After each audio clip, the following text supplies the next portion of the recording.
Hey everyone, Mr. Sujano here. In today's video, we are taking a look at the Nintendo Super Mario Bros. Game & Watch. Let's get started. Alright, to kick things off, this is the limited edition Super Mario Bros. Game & Watch. It was created in celebration of the 35th anniversary of the Super Mario Bros. Franchise, and it's a huge throwback to the old Nintendo Game & Watches. If you're wondering why it's called Game & Watch, well, you can play games on it and it's technically a watch. Now, getting into this review, before I even used this, I had some preconceived notions of what I thought I would be doing with this. I figured I'd probably play it a few times and then stick it on a shelf and display it, considering how cool it looks and it's also very limited edition. But after playing it, my opinions on this have changed just a little bit. This little device is a lot of fun to use.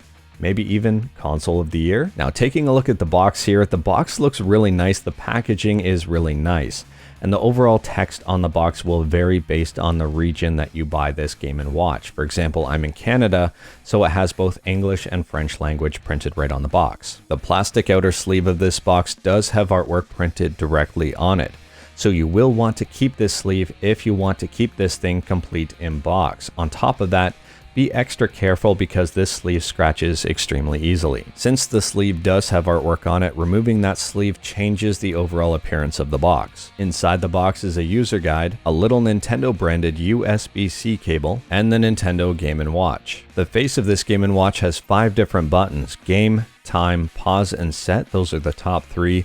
2 control buttons, B and A, as well as a D-pad. On the back of the Game & Watch, there really isn't anything special, but there is something to take note here. There are 4 screws, and if you do want to open it up, you will need a special screwdriver because they are the tri-wing security screws. If you do want a tri-wing screwdriver, you can get them on eBay for a couple bucks. They're not that expensive. All 5 face buttons are rubber, so the game, time, pause, and set, B and A button are all rubber.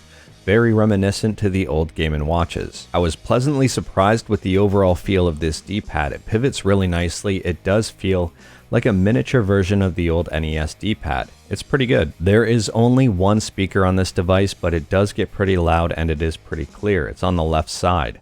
On the right side is the USB-C port as well as a power switch. The menus on this device are pretty simple and straightforward. The pause and set menu allows you to change the volume, the brightness, as well as set the time. Pressing the game button will bring up the menu to select the game you want to play, either Super Mario Bros., Super Mario Bros. 2, which is also known as Super Mario Bros. The Lost Levels, and Ball. You can press the game button at any time while you're playing. You can switch games and you don't lose progress in your previous game. It's a really nice feature. Ball is pretty simple and straightforward. There are 2 different versions of this game, one with 2 balls and one with 3. If you prefer a challenge, I definitely recommend the 3-ball game, which is Game B. This thing has a ton of Easter eggs. Some of them are simply surrounding the time of day.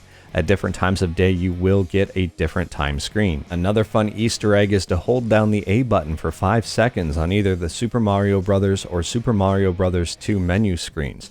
Doing so will give you infinite lives. Now, I went over this quickly before, but I will show you again. This system features a hot swap or a quick resume, very similar to the Xbox Series X, where you can quickly load up the game and pick up exactly where you were. I love this feature so much. This is a pretty cool feature, kind of like a next generation thing in my opinion, where it doesn't really matter what you're doing, what menus you go into, you can go back into the game and pick up exactly where you left off with 0 loading time. Now for my overall thoughts on this Super Mario Bros. Game & Watch. I'll be honest with you, I didn't have the highest expectations for this. Not that I had low expectations, I just honestly thought it would be something that would be fun for a couple minutes and then sit on a shelf or maybe on the side of a desk and play every now and then. But I'm having quite a bit of fun with this, and I honestly think a lot of people will. The D-pad on this device feels very good. It feels a lot better than I thought it was going to, and the device feels very good in my hands. It only has 1 speaker, but the speaker is loud and it's clear, and I guess I will give it a pass. The screen is very clear, it's very crisp, bright, and easy to see, and that's a huge positive. On top of all of that, it uses USB-C for power, which is a huge plus as well. Now, in terms of things I don't like about this device, there are 4 overall, I think. Well, I guess we'll find out. First and foremost, I don't like these 2 rubber buttons right here for B and A.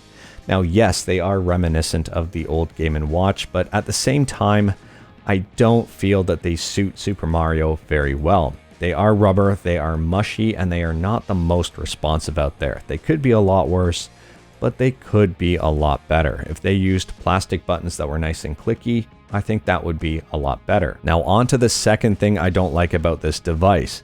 This might be controversial, but I don't like the game choices that they offered here. I think they could have done a better job. That's not to say I don't like the games that are on here.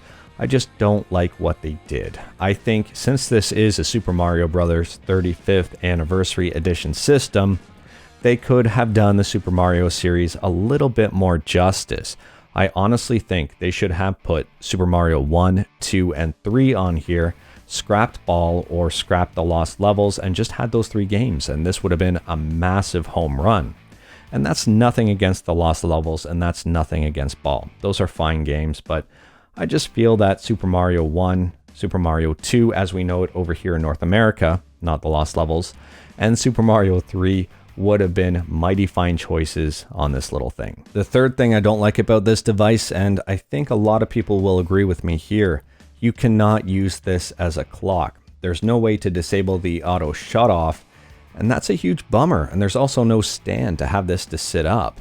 I would have really liked to see maybe a built-in kickstand of some sort and no auto shut off or a way to disable it. And then that way I could just have it sitting on my desk as a really cool little clock that has a lot of Easter eggs and kind of changes throughout the day. That would have been really something cool to have. It's a bit of a bummer and a bit of a miss. Nintendo, you could have done better there. The last thing I don't like about these devices, and Nintendo may prove me wrong in the future here, but they didn't seem to make enough of them. They sold out extremely fast. They were available for quite a while on the Amazon store in Canada, which was pretty awesome. But overall, they didn't seem to make near enough to meet demand, and scalpers bought them, and if you take a look now, they're available pretty much everywhere for crazy prices. If you are at all interested in this Game & Watch and you can find it at MSRP, then I would say definitely pick it up. If Nintendo releases it later on at MSRP and you missed out this time, hopefully you can get it then.